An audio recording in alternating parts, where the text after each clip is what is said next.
En el bloque pasado hablamos del conflicto en Medio Oriente, de la guerra en Ucrania, y en este quisiera comenzar en Francia, porque la condena a la líder de la extrema derecha, Marine Le Pen, movilizó a toda la sociedad, que salió a la calle para apoyar y criticar la sentencia de la Corte de París. Le Pen se presentó ante miles de seguidores a las puertas de la cúpula de los inválidos y aseguró que no se iba a rendir ante lo que considera como una persecución judicial con fines políticos.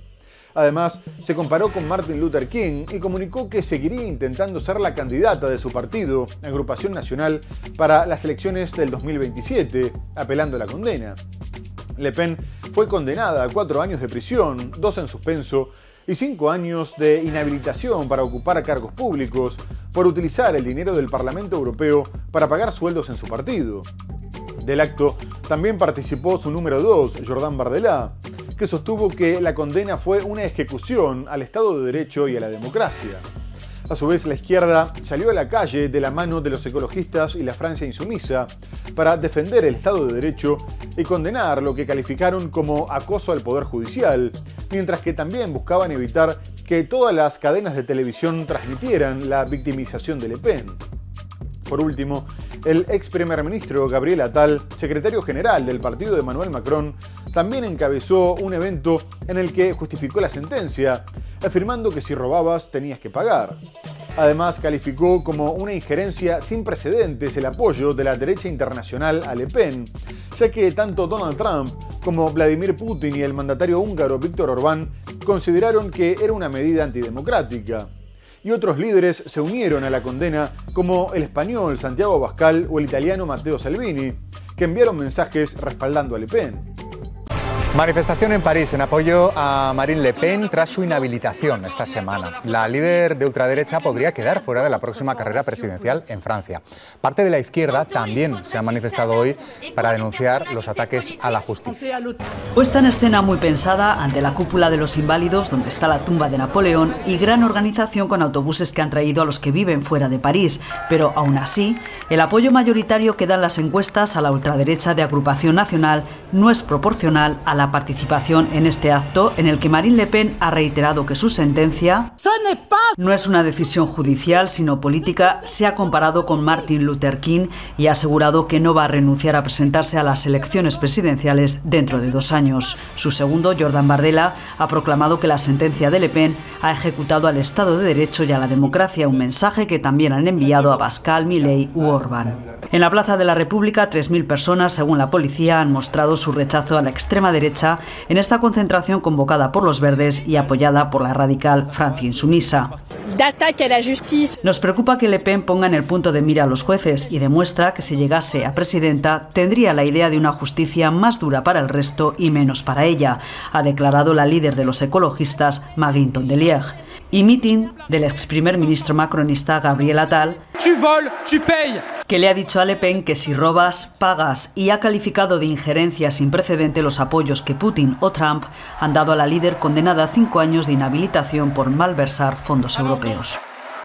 Por otra parte, los aranceles que Donald Trump le impuso al resto del mundo como respuesta a las barreras que considera que los países le aplican a Estados Unidos entraron en vigor en medio de la preocupación internacional, las advertencias de una recesión inminente y una fuerte caída de los mercados.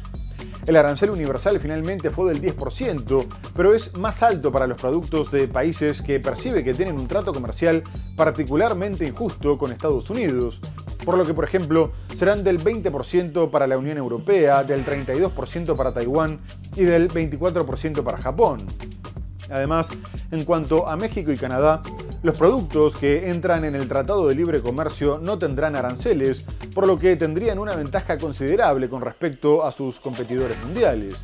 A su vez, a América Latina se le impuso el arancel mínimo del 10%, salvo a Nicaragua, que será del 18%, y a Venezuela del 15%. De cualquier forma, Trump dijo que se trataba de un arancel recíproco con descuento, ya que afirma que es la mitad de lo que le imponen a los productos norteamericanos. El presidente republicano anunció los aranceles en un acto en el que proclamó el Día de la Liberación, asegurando que su política proteccionista provocaría una revolución económica que le generaría al país 6 billones de dólares y haría que las empresas volvieran a instalarse en Estados Unidos, pero generó muchas críticas incluso dentro de su país. Y el líder de los demócratas en la Cámara de Representantes, Hakeem Jeffries, afirmó que en realidad era el día de la recesión, mientras que se lo acusa de estar provocando un aumento generalizado de precios y dañar las relaciones con sus aliados. El arancel mínimo del 10% impuesto por el presidente Donald Trump sobre gran parte de los productos que ingresan a Estados Unidos desde el resto del mundo entró en vigor el sábado como un mazazo al comercio global. Esta tarifa aduanera, que afecta a casi todos los países latinoamericanos, se suma a los impuestos existentes, pero algunos bienes quedan exentos. Entre ellos están el petróleo, el gas, el cobre, el oro, la plata, el platino, el paladio, la madera de construcción, los semiconductores, los productos farmacéuticos y los minerales que no se encuentran en suelo estadounidense. Las importaciones de acero, aluminio y automóviles tampoco se ven afectadas, pero porque ya están sujetas a recargos del 25%. Canadá y México, socios de Estados Unidos en el Tratado de Libre Comercio de América del Norte, se hallan bajo otro régimen, 25% a los productos fuera de este acuerdo, excepto 10% a los hidrocarburos canadienses. Trump alega que lo hace para incitarlos a combatir la migración ilegal y el tráfico de fentanilo. El republicano redobló su apuesta por los aranceles y en la mañana del sábado prometió en su plataforma Truth Social que su revolución económica producirá resultados históricos para los estadounidenses, trayendo de regreso empleos y empresas como nunca antes. La guerra comercial declarada por Trump se recrudecerá el 9 de abril con la entrada en vigor de impuestos más altos para otros países. Será un 54% en total para China, sumando varios aranceles, 20% para la Unión Europea, 46% para Vietnam, 24% para Japón, 15% para Venezuela y 18% para Nicaragua. La lista de Trump afecta a unos 80 países y territorios, incluidos los 27 del bloque europeo, según un documento oficial publicado el viernes por el gobierno estadounidense. Tras la entrada en vigor de los aranceles impuestos por Donald Trump, varios países prefirieron posponer el anuncio de sus represalias a la espera de poder negociar con el mandatario. Pero otros ya tomaron medidas, como Canadá, que impondrá el 25% a los autos estadounidenses que no estén sujetos al Acuerdo de Libre Comercio de América del Norte, al tiempo que el nuevo primer ministro Mark Carney acusó a Trump de fracturar la economía mundial y acabar con el sistema global de comercio anclado en Estados Unidos. Pero lo que aumentó el pesimismo en los mercados mundiales fue el anuncio de China de que impondría aranceles del 34% a todos los productos norteamericanos a partir del 10 de abril, tras lo cual Trump dijo que Pekín había entrado en pánico y jugado mal sus cartas, mientras que amenazó con aplicar un arancel adicional del 50% si no daba marcha atrás con la represalia, lo que posteriormente terminó haciendo, aunque también afirmó que estaría dispuesto a negociar si le ofrecían algo muy bueno, ya que quiere que China autorice la venta de TikTok a alguna compañía de Estados Unidos, pero Pekín respondió elevando aranceles hasta el 84%. Asimismo, el Congreso brasileño aprobó la ley de reciprocidad económica que le dio poderes al mandatario Luis Ignacio Lula da Silva para que decidiera qué medidas tomar. La presidenta de la Comisión Europea, Ursula von der Leyen, dijo que sería un duro golpe para la economía mundial. Japón denunció la violación de las normas de la Organización Mundial de Comercio y Francia afirmó que era una catástrofe. Por su parte, Trump dijo que continuaría a pesar de la caída de los mercados y les pidió paciencia a los norteamericanos porque el resultado sería grandeza.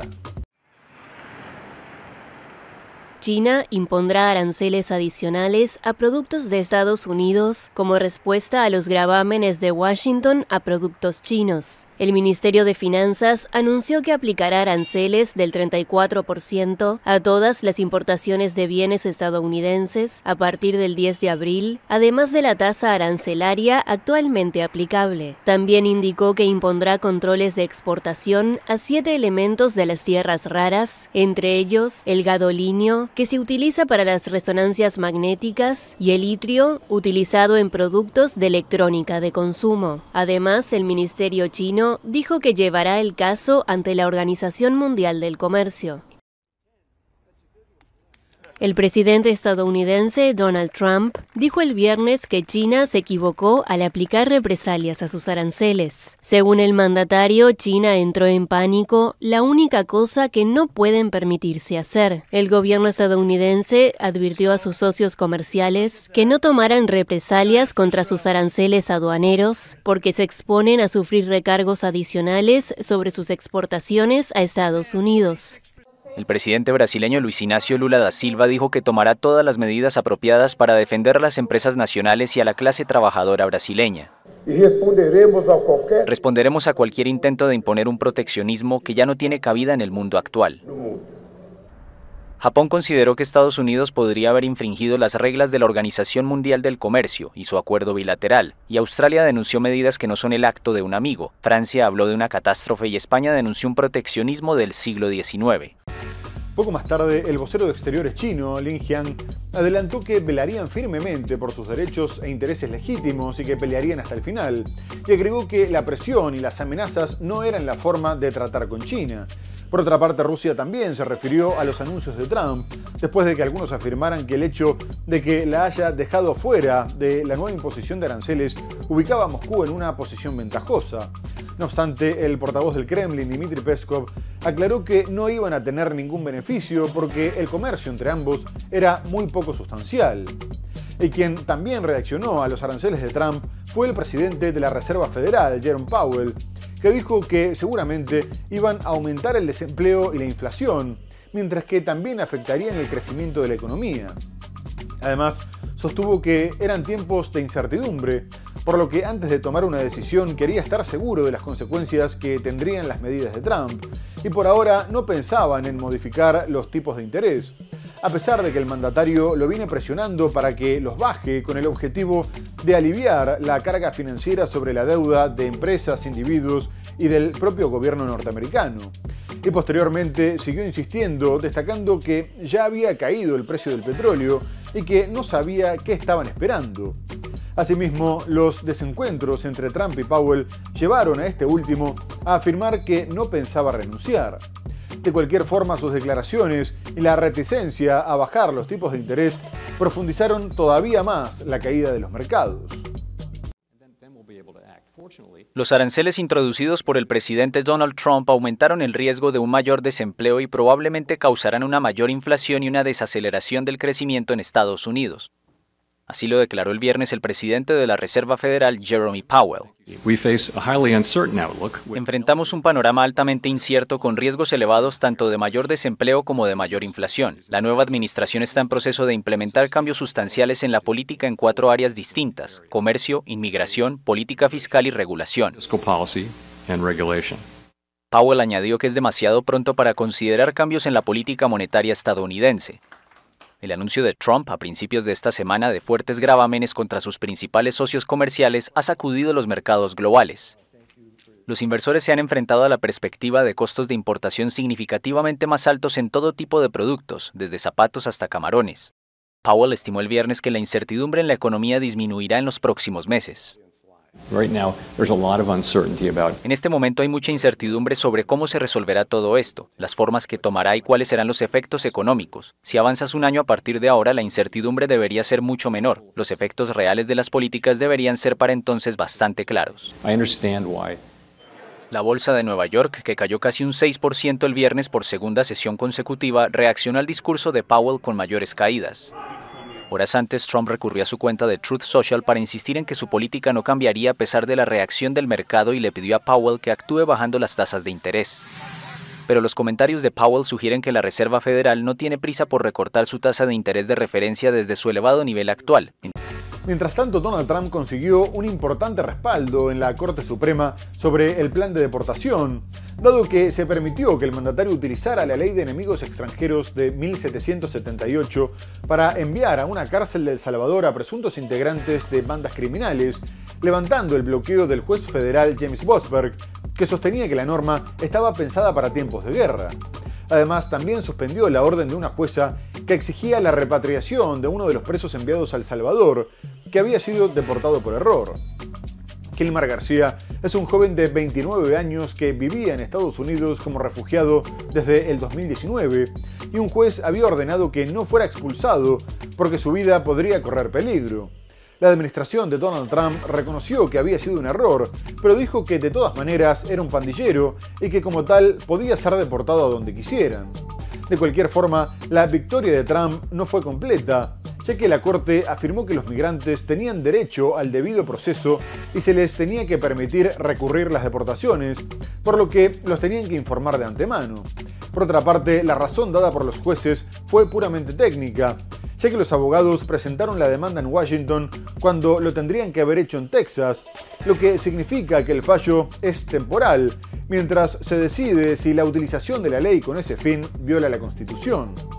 El gobierno asegura que todos los reclusos enviados a El Salvador son pandilleros, pero ni siquiera había revelado sus identidades, y muchos denuncian que solo eran extranjeros con tatuajes. La Corte Suprema de Estados Unidos concedió el lunes 2 victorias al presidente Donald Trump, al permitirle deportar a presuntos pandilleros venezolanos del Tren de Aragua, bajo una ley de 1798, y bloquear la repatriación de un salvadoreño expulsado por error. Los abogados de varios de los deportados el 15 de marzo denunciaron que sus clientes no pertenecen al Tren de Aragua, no han cometido delito alguno y que se les tomó como blanco principalmente por sus tatuajes. Su invocación ha generado polémica y un forcejeo entre Trump y el Poder Judicial. El máximo tribunal de 9 jueces, 6 de ellos conservadores, habilitó utilizar la ley para deportar de forma sumaria. Levantó las órdenes de restricción temporales dictadas por el juez de distrito James Boasberg, pero principalmente por razones técnicas. Los migrantes que pusieron demandas para evitar la deportación se encuentran en Texas, mientras que el caso ante Boasberg se tramitó en Washington. Deja claro además que estos migrantes tienen derecho a algún tipo de debido proceso y tener la oportunidad de impugnar su expulsión, según declaró el tribunal. Horas antes, la misma Corte Suprema, 3 de cuyos jueces han sido nombrados por el propio Trump, suspendió una orden de una jueza que exigía al gobierno repatriar a un migrante salvadoreño deportado por error el mes pasado.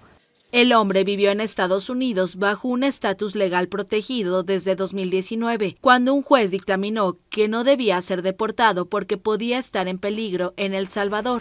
La administración Trump reconoció un error, pero lo acusa de ser un pandillero y estima que puede ser expulsado a cualquier otro lugar del mundo. Y en otro orden, el expresidente brasileño Jair Bolsonaro movilizó a miles de personas en la ciudad de San Pablo en una demostración de fuerza que intenta presionar a la justicia antes de que comience el juicio en su contra por el intento de golpe de Estado contra el actual mandatario Luis Ignacio Lula da Silva. Bolsonaro se mostró nuevamente con los evangelistas que organizaron el evento y reclamó junto a 55.000 personas una amnistía para él y todos los implicados en la trama. Además atacó a Lula llamándolo vago y a la justicia, particularmente al magistrado del Tribunal Supremo Federal Alexandre de Moraes. Intentó presentarse como un perseguido y comparó su situación con la que tuvo que enfrentar Donald Trump antes de llegar a la Casa Blanca, afirmando que los juicios en su contra también habían sido planeados con una finalidad política, y consideró que lo mismo estaba pasando en Francia con Marine Le Pen. A su vez, se destacó que 7 gobernadores federales se unieron a la manifestación, demostrando que sigue siendo el líder indiscutido de la extrema derecha, y reclamaron que se le permitiera competir en las elecciones del próximo año, tras haber sido inhabilitado hasta el 2030 por poner en duda la transparencia del sistema electoral. Bolsonaro no quiere perder la oportunidad en un momento en el que el 55% de los brasileños considera que empeoró su situación económica y el malestar social aumentó 10 puntos, lo que resintió también la popularidad de Lula, que con un 24% se encuentra en el nivel más bajo que se ha registrado. Parte del descontento se explica por la inflación, que se espera que empeore todavía más tras los aranceles impuestos por Donald Trump. El expresidente brasileño Jair Bolsonaro reunió el domingo a miles de personas en una manifestación en Sao Paulo. En la tradicional Avenida Paulista, el líder de extrema derecha encabezó un acto para pedir una amnistía a los condenados por el asalto a los poderes públicos en Brasilia el 8 de enero de 2023. Se trata de la primera manifestación desde que la Corte Suprema decidió 2 semanas atrás enjuiciarlo por un presunto intento de golpe de Estado. Solo un psicópata diría que lo que ocurrió el 8 de enero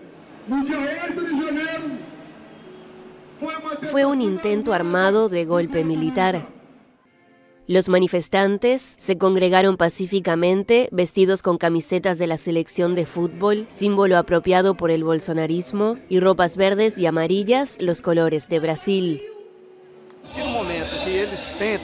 Mientras traten continuamente de crear narrativas y no puedan probar nada, seguiremos apoyando a Bolsonaro. El exmandatario enfrentará un juicio por una supuesta trama golpista tras las elecciones de octubre de 2022. De ser hallado culpable, podría recibir hasta 40 años de cárcel. Según la Fiscalía, Bolsonaro buscó impedir la asunción del actual presidente de izquierda, Luis Ignacio Lula da Silva, luego de que lo derrotara en las elecciones de ese año. El expresidente de 70 años está inhabilitado para competir en elecciones hasta 2030 por haber cuestionado sin pruebas la fiabilidad del sistema electoral. Mientras tanto, Ecuador se encuentra en vilo por el balotaje entre dos modelos completamente opuestos, el del mandatario derechista Daniel Noboa y la correísta Luisa González. Y el cierre de las campañas terminó con polémica por el involucramiento del fundador de Blackwater, Erik Prince, que tendría un papel relevante en la lucha contra el narcotráfico ante una eventual victoria de Noboa. Este polémico aliado de Donald Trump, que se vio envuelto en un escándalo después de que se comprobara que sus fuerzas estuvieron involucradas en la masacre de civiles durante la guerra de Irak, asistió a un operativo de seguridad y declaró que los ecuatorianos podían elegir el combate contra el crimen organizado para restaurar la ley y el orden, o podían optar por seguir el camino de Venezuela. Noboa quiere mostrar mano dura y ya comunicó que pretendía reformar la Constitución para que se permitiera la instalación de bases militares extranjeras, aunque aseguró que la actuación de Blackwater estaría supervisada por sus fuerzas de seguridad y se realizaría dentro del marco de la ley. Además, Noboa presumió recientemente de su buena relación con Donald Trump, reuniéndose con él en su residencia de Mar-a-Lago, en Florida. Por su parte, González también prometió mano dura contra el narcotráfico y el restablecimiento de las relaciones con México y Venezuela, rotas desde que Noboa ordenó invadir la embajada mexicana para detener al ex vicepresidente correísta Jorge Glass, que tenía asilo. A su vez, se prevé que mejore sus relaciones con los gobiernos progresistas de la región y se acerque más a China. Las encuestas le dan una leve ventaja a Noboa, pero el resultado sería muy cerrado. La Fuerza Pública de Ecuador realizó el sábado un operativo contra las mafias del narcotráfico en Guayaquil, en el que ministros estuvieron acompañados de Erik Prince, fundador de la cuestionada firma estadounidense de seguridad privada Blackwater. El operativo, en el que participaron 650 policías y militares, consistió en el allanamiento de viviendas y de centros de rehabilitación para consumidores de drogas cuyos internos serían forzados a cometer extorsiones, informó el comandante policial en Guayaquil, general Pablo Dávila.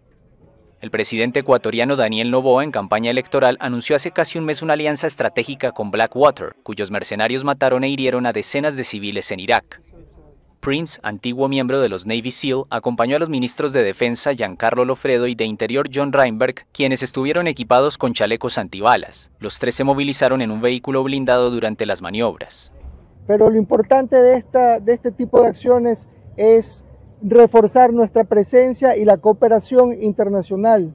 El fundador de Blackwater, que fue rebautizada como Academy tras verse involucrada en una matanza en Bagdad, es cercano al presidente estadounidense Donald Trump, a quien ha ofrecido ayuda para las deportaciones masivas de migrantes. Hemos estado en el negocio de ayudar a las naciones socias a desarrollar capacidad para restaurar la ley y el orden, para luchar contra el crimen. Los ciudadanos de Ecuador tienen una elección clara el próximo domingo. Ellos pueden elegir combatir a los narcos para restaurar una nación de ley y orden, o pueden elegir seguir el camino de Venezuela. Estamos aquí para ayudarlos y esperamos con ansias ayudar a Ecuador a ser pacífico y estable nuevamente. Muy bien amigos, se nos ha terminado el programa. Hemos hablado del conflicto en Medio Oriente, con la polémica por el asesinato de periodistas y médicos a manos de Israel. Abordamos otras cuestiones como la guerra en Ucrania, la escalada en la guerra comercial entre Estados Unidos y China, las manifestaciones por la condena a la líder ultraderechista de Francia, Marine Le Pen. Pero lo tenemos que dejar hasta el próximo programa. Muchas gracias por habernos acompañado y hasta entonces.